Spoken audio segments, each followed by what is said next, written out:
Stitchy friends, Amanda Corbett here, and I have a fun finishing video for you.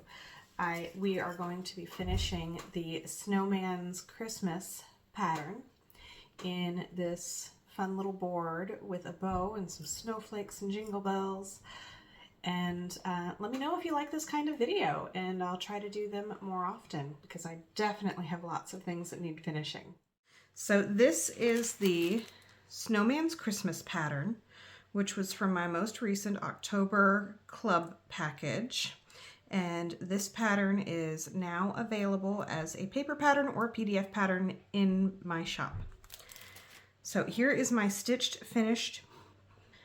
my stitching that is finished, and I intend to finish this in one of these 6x8 box frames from Chantel's 141 Design Company. So the first step is going to be to take this apart and glue it together. And I've just got some scrap plastic.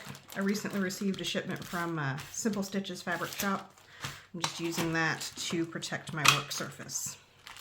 So I'm going to pop these off and pop those out. Try to keep everything in position so I don't lose anything. And I just have some Gorilla Wood glue that I'm going to use. Maybe, if I can get it open.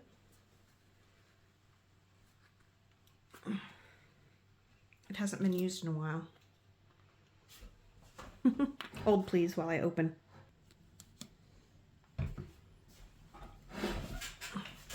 Okay, change of plans. I did manage to get it open, but it was super gloopy because I don't use it very often. Oh, goodness. All right, so instead I'm going to use some Eileen's Original Tacky Glue because that's the other glue I have on hand. We will make do. It's not like this has to hold up a car.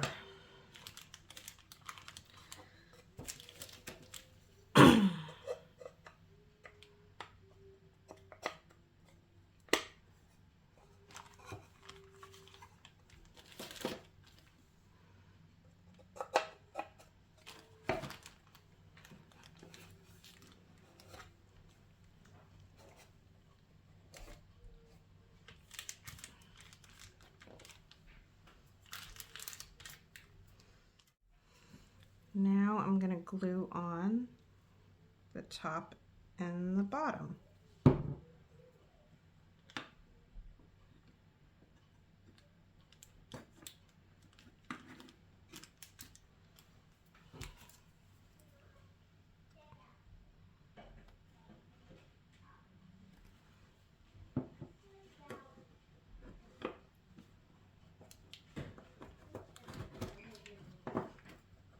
There we go.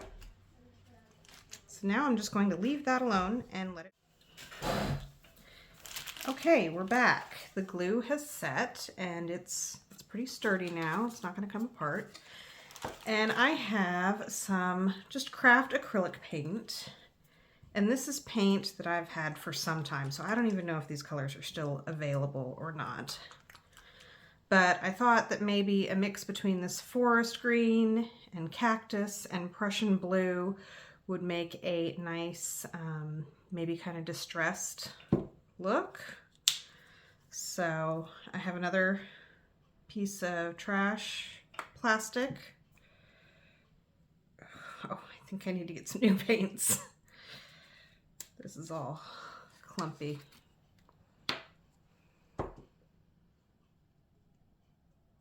Oh, okay. That works, I guess.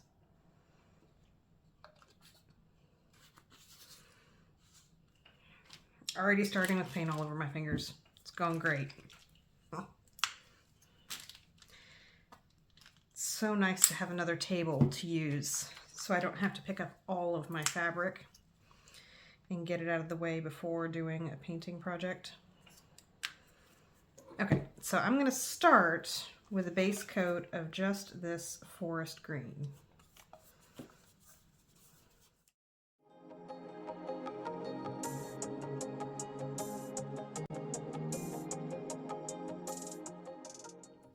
I like using this acrylic craft paint because it's inexpensive and it dries pretty quickly, and you get decent coverage. I mean, I'm going for kind of a distressed look on this anyway, so perfect coverage doesn't really matter. I'm just trying to get in those angles there, or in the corners with the angled brush.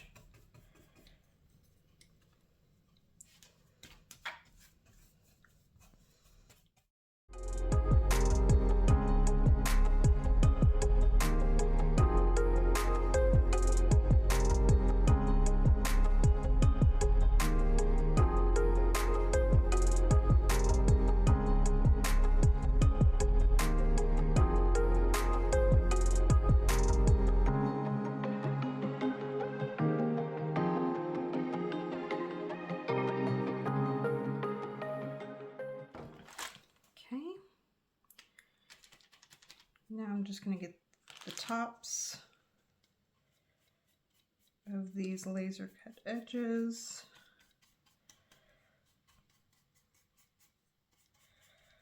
I'm kind of just using the side of my brush.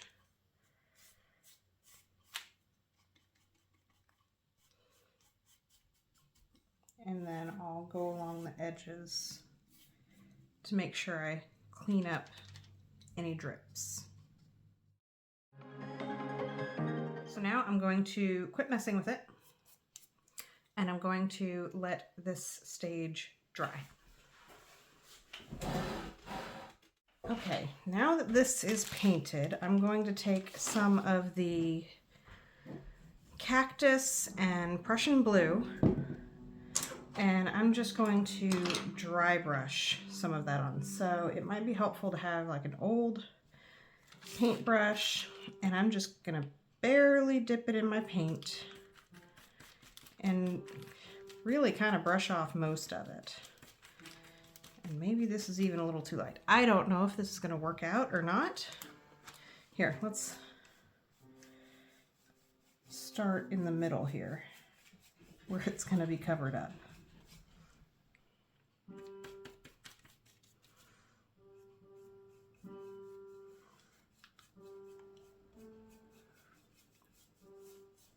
Worst case, I can always paint back over it with another coat of the darker green.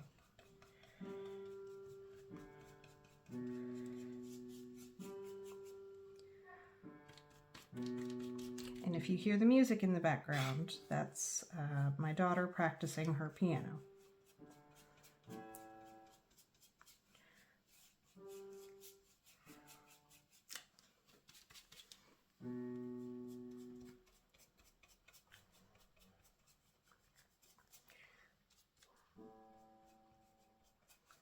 So I'm just kind of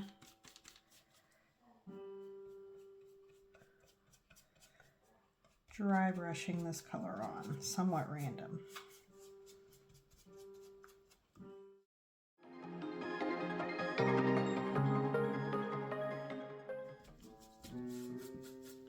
Okay, and with a separate brush, I will dry brush some of the Prussian blue.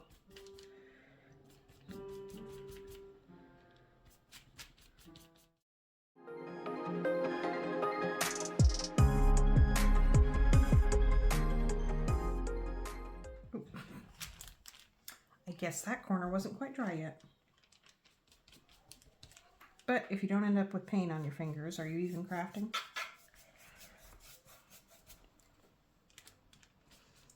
So I'm not doing very good at the dry brushing with the blue. I think this paint is a little bit thick.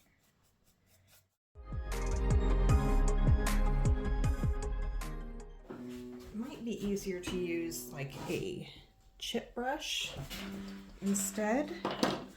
They're kind of big though, that's why I didn't grab it at first. So let's give that a shot.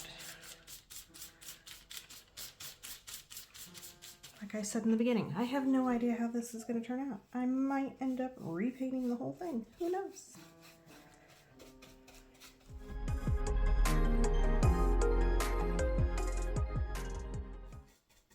For this top edge, I'm kind of actually just tapping straight down for the most part instead of dragging.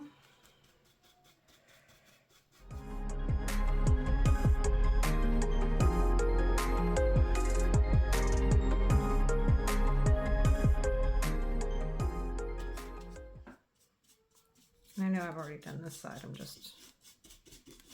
I don't know, I feel like it needs touched up again. So now I'm going to take, this chip brush seemed to work really well. So I'm going to take that and do the same thing for this lighter color. Probably should have done it first and the darker color last.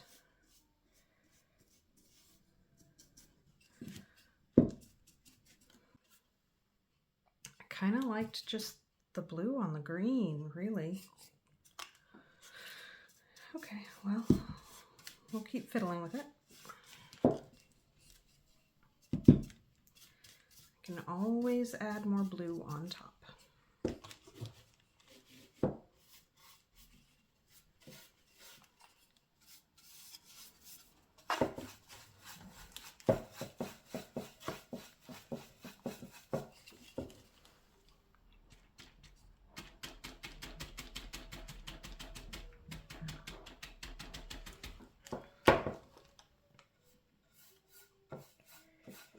I'm coming back with a little bit more of the darker green. I'm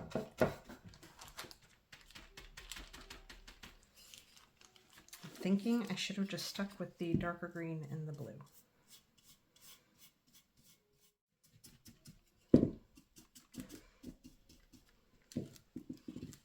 But no fear, it's just paint. And I find with most of my craft projects, when I'm trying to do a distressed look, the more layers you have, the more depth it seems to have. I don't know if that makes sense or not.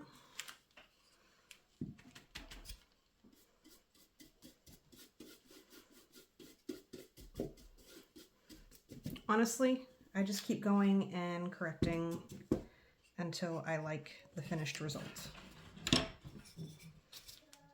So now I'm going to go back with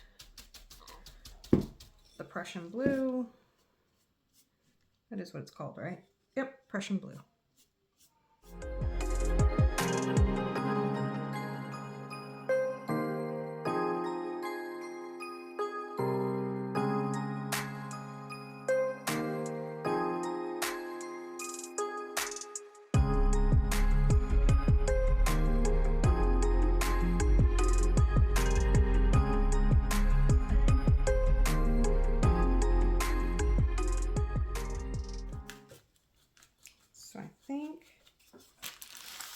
Hopefully it's still in the frame for you. I think what we've ended up with that I like is kind of a distressed navy blue with some green undertones.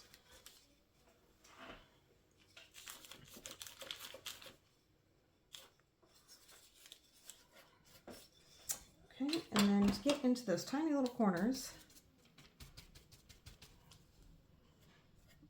I'll just use this little guy. Worst case, if you end up not liking it, you can just paint over it again.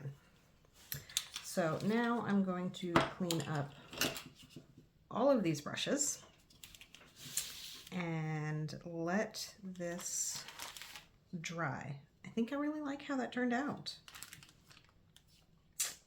We'll see how it looks when it's dry. Hello everyone, we are back. This is now the next day because I went ahead and let it dry overnight. Honestly, I just had other stuff I had to do.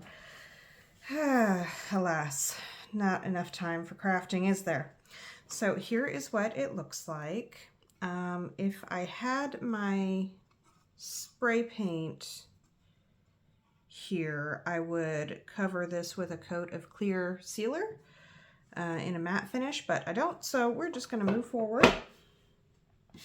And this is the 6x8 board from Chantel at 141 Design Company, and I have taken a piece of cardboard that I'm going to use as my backing board, and I have cut it at 5.5 by 7.5 so that it just sits in there like that. And yes, I use cardboard. I just can't justify paying the price for sticky board when all I'm using the adhesive for is to attach the batting. My hot glue gun does that just as well. And I like to be able to pin my piece to the cardboard while I get it straight, which you'll see that in a few minutes. So I am just using some cardboard from a piece of packaging that I had on hand, or if I don't have that, I would get a piece of foam board from the the dollar store. It is a little bit thicker than your sticky board, but it still works. Yes, I know it's not acid free, but you know what? My stuff most likely will not be in a museum in 100 years. It is for me to enjoy. So that is what I like to do. And besides, it's recycling. So I have a piece of some batting, a scrap of batting that I have cut down to the same size as my cardboard. And I have my hot glue gun handy. So we're just, oops, new glue stick required. We're going to just put some hot glue all over. And this is just to hold the batting on. Like so. Then I can take my stitched piece and lay it on top. I like to kind of hold it up to the light to get it pretty close. I don't know if you can see that where the board is or not. And then what I like to do is take some pins and actually pin my stitching to the cardboard. That way I can get it secured in place exactly how I want it before I start gluing. And I can also use the lines on the aida to help me know I'm keeping it straight. So that's one end pinned. And then I'll go to the other end, make sure it's centered, kind of pull it snug.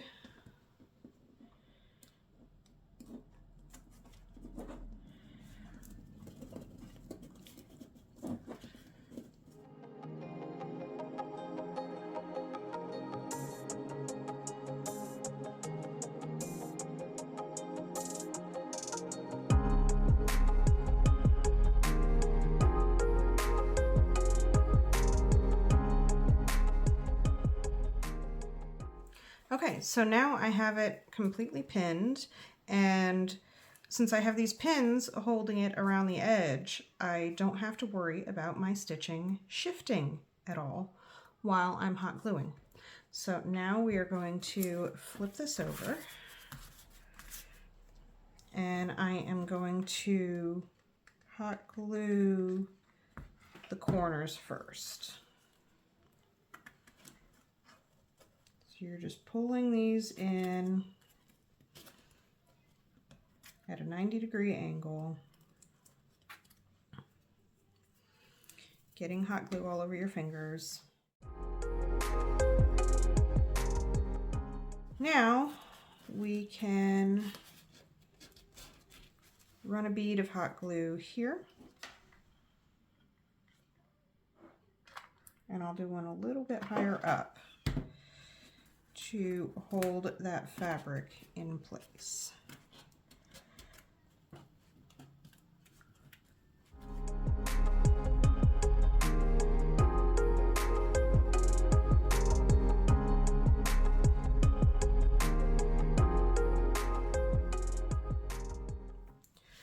So that is what we have. Are my corners even? No. Am I going to worry about it? Nope. So now we just take our pins out.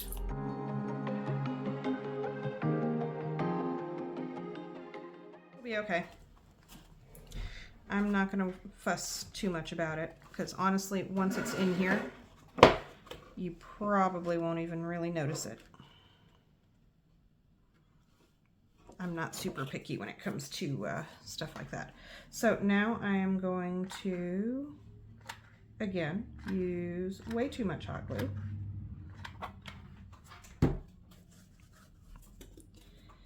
And I'm going to position it in my box. And get it centered. Push it down. And honestly, I really could leave it like this. It's simple, it's pretty. I like how the green undertone picks up the green from the pattern, and the blue is similar to the blue fabric. It's really nice, but I think I'm going to use a bow, and I have some of these plastic snowflakes that I picked up at Joann's probably at least a year ago. I do not know if they still have them or not. But here is the tag information. A few years ago, I would go to the craft store and see things. Oh, that would be great for finishing. Oh, that would be great for finishing. And stocked up. And now I have a whole bunch of finishing supplies that I need to use. So I'm trying really hard to use what I have on hand. So I think I'll use that. And this ribbon that I picked up at Walmart probably last year. So I don't know if they have it, but I'm sure they have something similar. And I just cut a long length of it, and we are going to make a bow. I do not have, I went to get the bow tool that Chantal at 141 Design Company has, but I haven't done it yet. I haven't ordered that yet. So we are just going to make a bow the old-fashioned way. If I wanted a bow with a pretty center, I would do this a little bit differently, but I'm going to be covering up the center.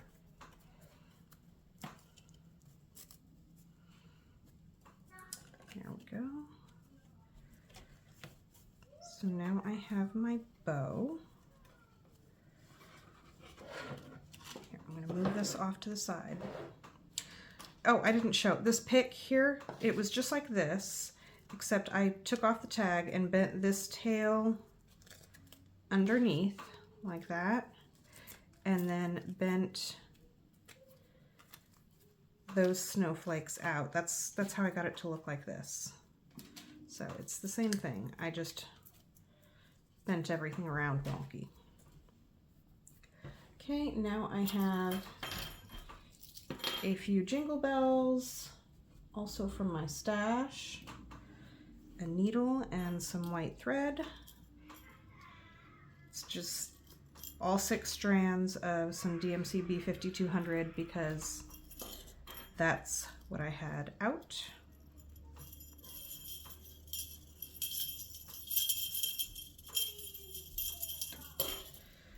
So I'm using the thread to get my jingle bells on.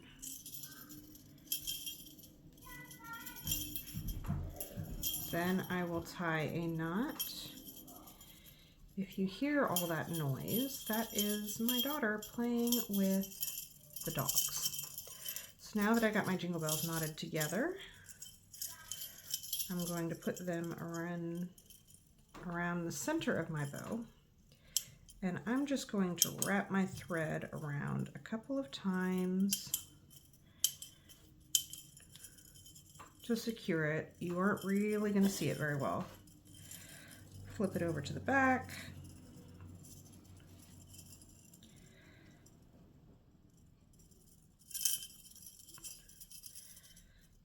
Tie a few knots.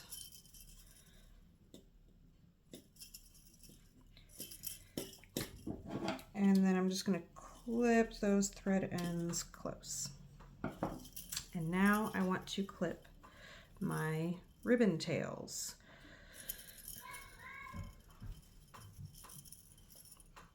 So I think I'm just going to go with a regular angle.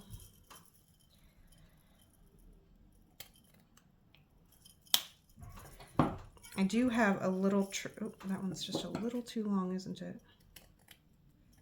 And this is a wired ribbon, so it holds its shape very well.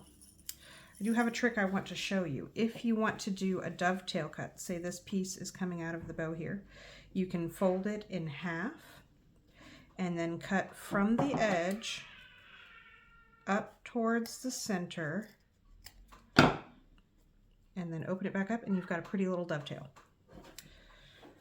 But I decided I wanted the straight cut this time around. So now I'm going to take and I need to glue my snowflakes in place. So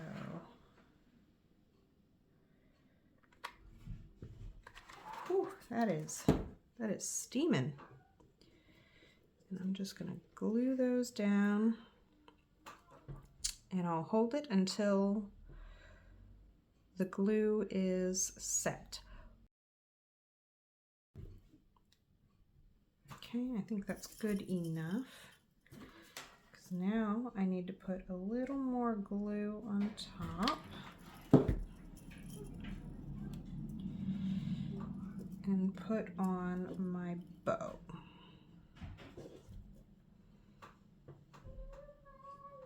And I'm just going to hold it until it sets.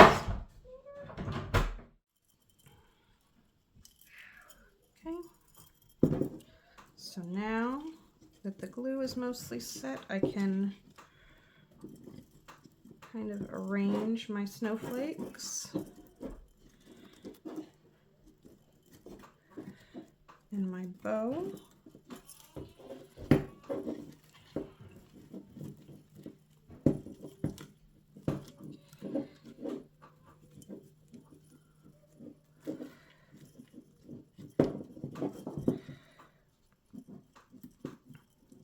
There you go.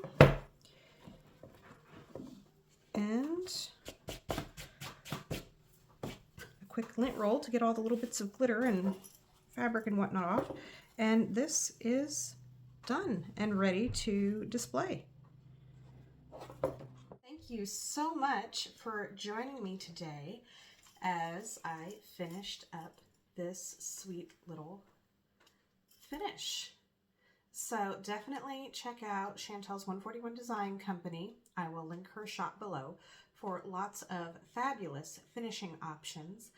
And I will also link below this cross stitch pattern that is available in my shop as both a paper and a PDF pattern. Thank you so much for watching. Bye.